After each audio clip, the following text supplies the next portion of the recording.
ni siara maneno bedhimio wa maendeleo mathoth.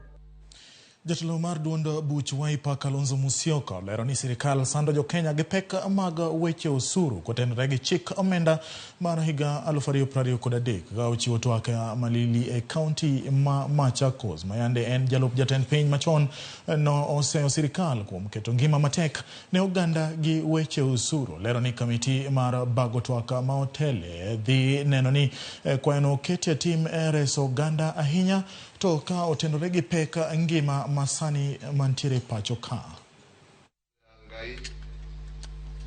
Ko emeritus wiki to ne mondo woman it come that they may have life. The clergy na nawaomba na nawaheshimu. Wananchi wa Kenya wanaumia na gharama ya maisha ikiwa juu.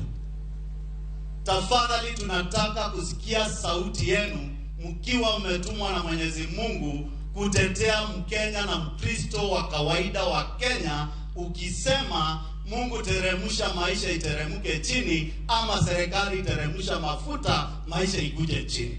Kenya is paying 1.5%, I don't know what levy. And it doesn't matter kanazuma kuibanana my lobby. Everybody is not fuel levy. What is housing levy? Fund. I'm just looking at one because there are 16 levies. I'm not aware of any country in the world as heavily taxed as Kenya. You are taxing people from this region, Kitui, Masaku, everybody. By the way, our policemen are earning negative payslip. Unaongeza 4%, unatoa 3%, unatoa 4%. People are committing suicide, we have heard it, because of the high cost of living. Watu hawana chakula. Ile percentage alitoa 8 mpaka 16 ndio imeharibu maneno kabisa Kenya. Kwa ile mpango maalum Mheshimiwa Kalonzo Musyoka anaongoza kule Bomas, iweze kuwezekana pale iwepo recommendation itolewe kutoka 16